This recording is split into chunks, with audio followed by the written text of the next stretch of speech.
The delegation of Antigua and Barbuda thanks you and the member states of this Permanent Council for the opportunity to bring to the attention of the people of the Americas a further step in righting ancient wrongs that deeply scarred many of our societies. Denial of the basic human rights of indigenous people and of people of African descent has been an ugly wart on the face of the collective history of the Americas. Regrettably, though we claim to live in an age of enlightenment, discrimination and intolerance based on color and creed persist in many of our nations. Such discrimination is often hidden and many times denied, but it continues to be experienced every day, mocking the high-sounding values inscribed in the constitutions of our countries.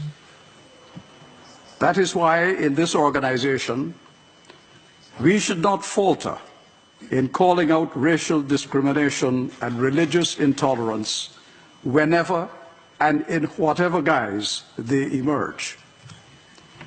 It is also why our countries should collectively celebrate those occasions when we reject man's inhumanity to man, and when we acknowledge ancient wrongs and apologize for them as part of reparatory justice.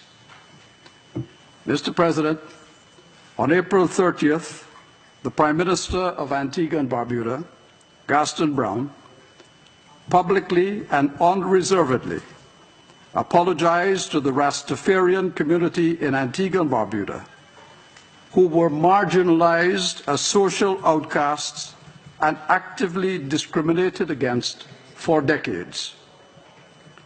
In the eyes of the colonial power that ruled our country for 3 centuries, the sins of the Rastafari were twofold. First, their complete rejection of a British imperial culture that enslaved people of African descent and amputated their connection to their ancestral homeland in Africa. And second, their determination to shape an identity that refused to succumb to the desecration of their culture and their religious beliefs. For these transgressions, they were marginalized and alienated for almost 100 years throughout the Caribbean. It is a tribute to their endurance and their innate capacity that the Rastafarian community throughout the region, and now increasingly in many parts of the world, have produced professionals in medicine, in science, in the halls of academia, and in the performing arts. In the words expressed in song by the most internationally known Rasta, the iconic Bob Marley, we refuse to be what you wanted us to be. We are what we were, and that's the way it's going to be.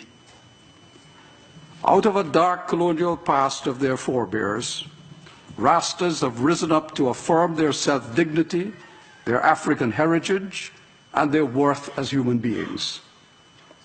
They have shown that from the margins of society can come energy and creativity that can spread around the world and captivate it. Prime Minister Gaston Brown said the following in his public apology, and I will read what he said. Many of our ancestors were defiant until death, tortured, broken on the wheel, and beaten to death.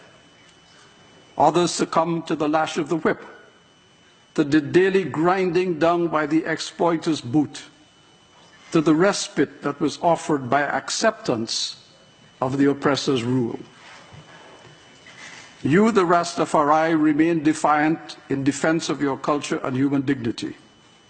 So you had to be marginalized, scorned, victimized, and labeled. But you endured. living in your own community, growing your locks, and retaining your own religious connections. Cannabis for you was not a mind-numbing drug that disembodied your spirit from the Babylon in which you endured. It was a vehicle for religious communion with Zion, the place where black people lived with dignity, in freedom, and connected to their being. Regrettably, even as the colonial establishment retreated from whence they came, and people born in Caribbean countries replaced them in authority, the Rastafari continued to be marginalized. There were times in Antigua and Barbuda when our own misunderstanding of Rastafari and its religious rituals, such as the use of cannabis, caused our establishment to turn away Rastas at the airport and to demand that their children cut away their locks as a condition of entering school. Even our churches scorned the Rastafari.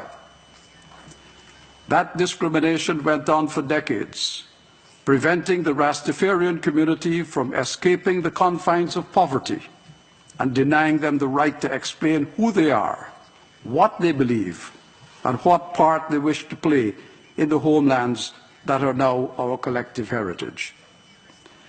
It is long past time for discrimination, marginalization, and rejection of the Rastafarian community to end.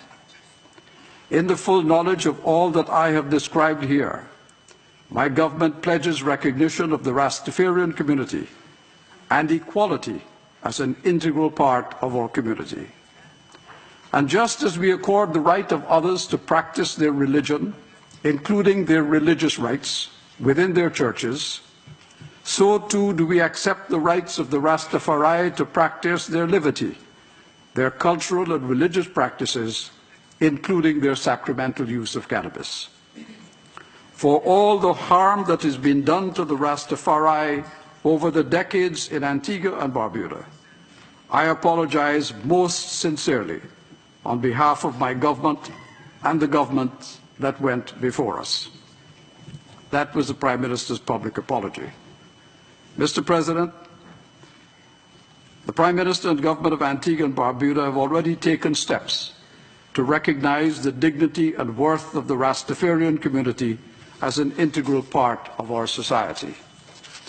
Members of the Rastafari have long served as teachers in our schools and as key members of our farming community. Now they serve as senators in our parliament and in our diplomatic service, including with the rank of ambassador. Mr. President, the actions of the Prime Minister of Antigua and Barbuda gives meaning and substance to the Inter-American Democratic Charter, which in its proper application underscores the important values for which we stand as a community of nations in the Americas. The measures that have been taken are consistent with Article 9 of the Charter, which commits us all to the elimination of all forms of discrimination, especially gender, ethnic and racial discrimination, as well as diverse forms of intolerance, the promotion and protection of human rights of indigenous peoples and migrants, and respect for ethnic, cultural, and religious diversity in the Americas, contributing to strengthening democracy and to citizen participation. Mr. President, members of this Council, Antigua and Barbuda is proud of this historic action. I am pleased to have with me today a Rastafarian member of our diplomatic corps, Ambassador Franklin Francis, Ras Frankai Tafari, to identify him properly. He is also a leading representative of the Rastafari throughout the Caribbean, having received the highest honors of the community. And with your permission, Mr. President, I would like to ask Ambassador Frankai Tafari to address this Council, and by doing so, to create history. He will be the first member of the Rastafari community to speak to such a high-level representative body of the nations of the Americas. And if I may, I will invite him to speak. Thank you. Adelante, por favor. Please do. Don Franklin Francis. Good morning to the distinguished delegates, and greetings in the name of Haile Selassie I, acknowledged as the divine inspiration of the Rastafari nation. I convey the thanks and appreciation of the Rastafari nation for the historic opportunity to address this august hemispheric body, the Organization of American States, on such an important issue as human rights and justice, which we believe should be of concern to the nations and peoples of the world. The Rastafari nation commends and thanks the government of Antigua and Barbuda and the Honorable Prime Minister Gaston Brown for his unique, sincere and heartfelt apology to Rastafari for repair and redress for the atrocities inflicted on Rastafari for their acknowledged utilization of cannabis and their strong stance in defense of the oppressed and downtrodden minorities in our hemisphere and indeed in the world. This apology comes on the heels of previous token allowances to the Rastafari community, including the admission of dreadlocks youth into the educational institutions in Antigua and Barbuda, and the cessation of the trimming of the dreadlocks covenant of incarcerated Rastafari brethren and sistren. The Rastafari nation has long expressed our advocacy for the rights of Africans the world over, and our advocacy for the use of cannabis as a human rights issue, and view the prohibition of cannabis and the persecution of Africans through the immoral crime against humanity that was chattel slavery as contrary to United Nations Declaration on Human Rights as enshrined in the United Nations Charter and other conventions, including those in the OAS.